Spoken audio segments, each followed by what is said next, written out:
Morning, Zach. I guess just first off, how is the recovery from the surgery going?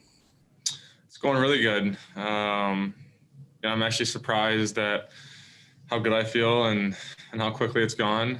Um, Obviously, whenever you play through an injury, it's mentally it's kind of draining, and especially with the year we were going through. So I'm happy to get it fixed and be healthy for the off season. And this was something that you dealt with from the beginning of the season then? Yeah, from day one. I started feeling it kind of just before training camp, throughout training camp. Um, we came to an agreement that I was gonna try and push through, and then when the time was right, I would do it. The surgery, and um, some days you feel good, some days you feel bad. Um, but at the end of the day, the hardest part with it is you just think about it at all times. You're kind of wondering when you're gonna feel it. Yeah. It's just in the back of your mind, and it's hard to be on top of your game when that's running through your head. So, like I said, I'm just excited to be healthy, have a good off season, and come back ready to go next year. And just my last one then, just obviously John Tortorella gone. What's the biggest thing that you're going to miss about him? Obviously a huge part in your career in particular. Yeah, personally, I love torts. It's obviously a business, and and that side of it aside, me and Torts went through it. My first year came in, it was smooth sailing. My second and third years, I had some struggles defensively. He was hard on me. He pushed me to be better, and I think as of late, the last few years, just going through that process with him, becoming a better hockey player, seeing what he means to the room, the city, the organization. I'm very honored to have played for him for the first 5 years of my career, and it was awesome. I love playing for him every minute. Definitely gonna be weird. I've only had one coach in the NHL, so not too sure what to expect with a different one, but obviously he set the bar high, and like I said, I really enjoyed playing for him. And it's tough. It's tough when your only coach and a guy you have that much respect for, moves on. But wish him nothing but the best. And like I said, it was awesome to play for him, and it was an honor. Thanks, Zach. Okay, next we'll go to Allison Lucan. Go ahead, Allison.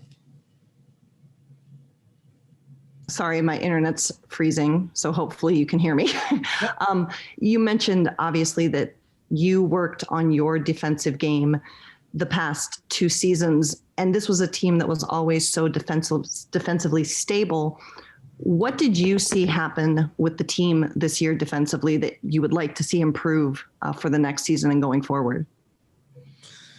Yeah, obviously it was a tough year defensively as a team. It just seemed like for a lot of the time we weren't really on the same page. Obviously everyone's working, everyone's trying, everyone wants to win and do the right thing.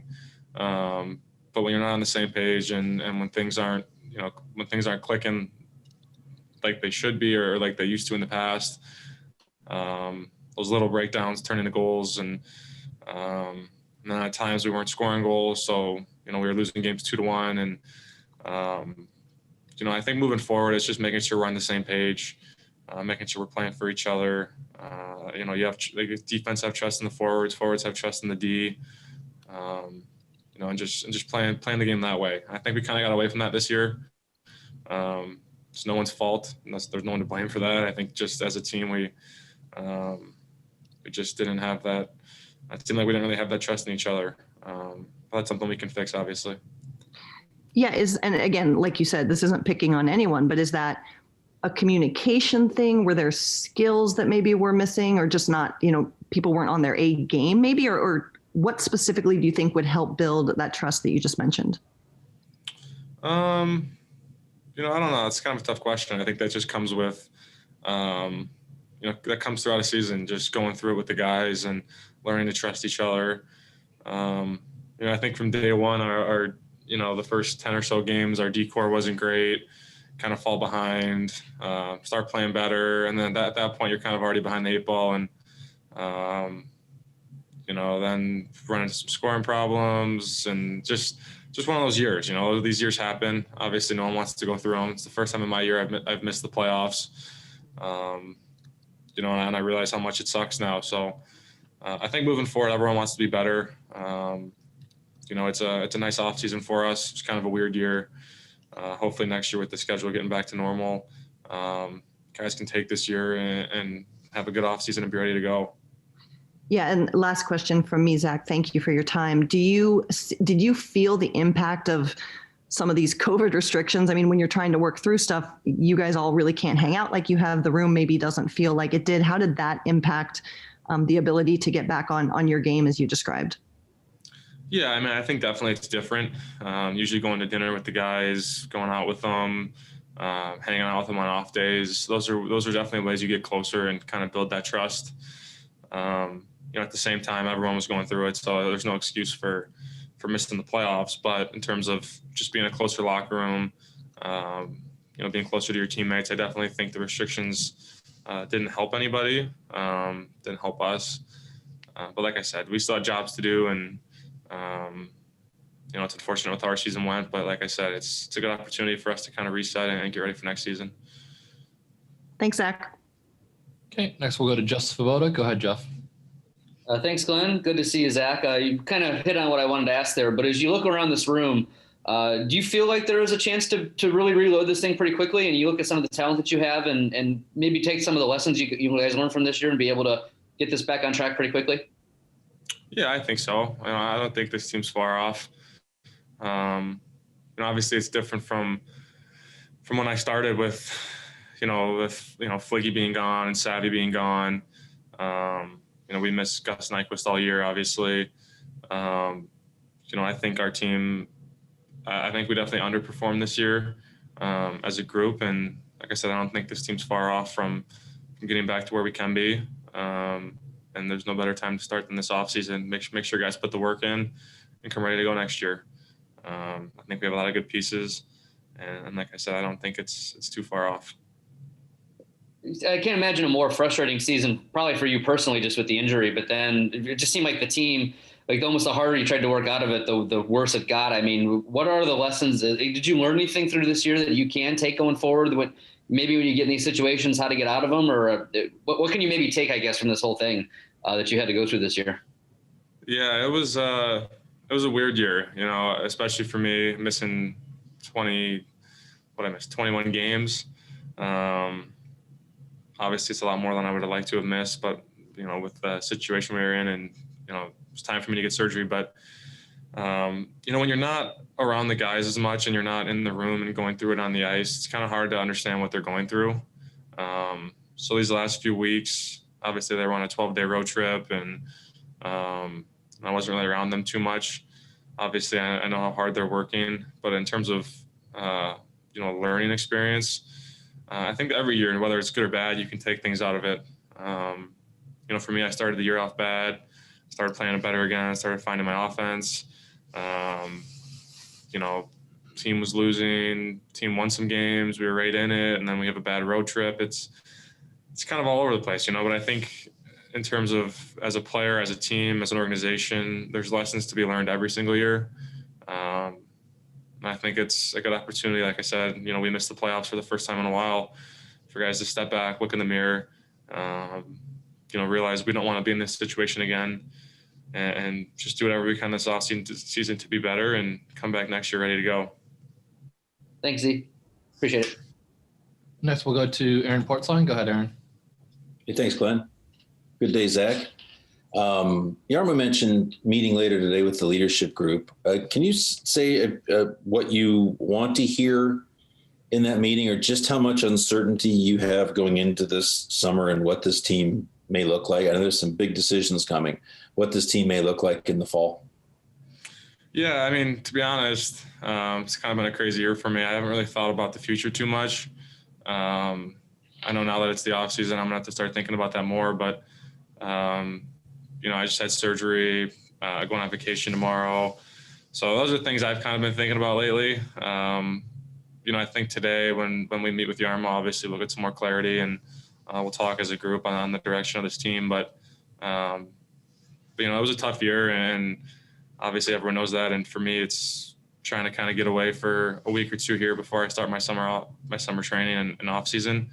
So yeah, I mean, I really haven't thought too much about the future other than going on vacation tomorrow. But like I said, I'm sure today, once we meet with him, we'll kind of have a better idea of the direction and things like that. Yeah. What should fans or what should the team read into you switching agents, if anything? Nothing really, to be honest. Just a move personally that I thought was good for me at the time. There's really nothing to read into. Yeah, I mean, just leave it at that, I guess. Yeah. And when you were able to step out of NHL protocols, what's the first thing you did as a person that didn't have to maintain the sort of strict guidelines? You mean like after the game Saturday? Yeah, I guess. Or did you, leaving the team for surgery and that stuff, did you step out of it before then? Oh, I mean, I was still getting tested every day, even post surgery. So I was at the rink every day. I was getting tested every day. I was still, within the protocols. Okay. I don't know exactly like what they are to a T, but I was pretty much handling it like I did all season. But yeah, I mean, now I guess we're fully out of them and don't have to get tested anymore. But yeah, like I said, going on vacation, gonna hang out, gonna rest, kind of reset my mind and be ready to go.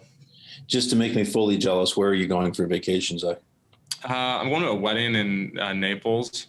Oh, nice. So I'll go down there for a week, and then the week after I'll be in Chicago meeting with a kind of a new trainer, and then get my summer program going. And so yeah, for the next 2 weeks I'll be on the road, and then once I get home I'll be ready to go for the summer.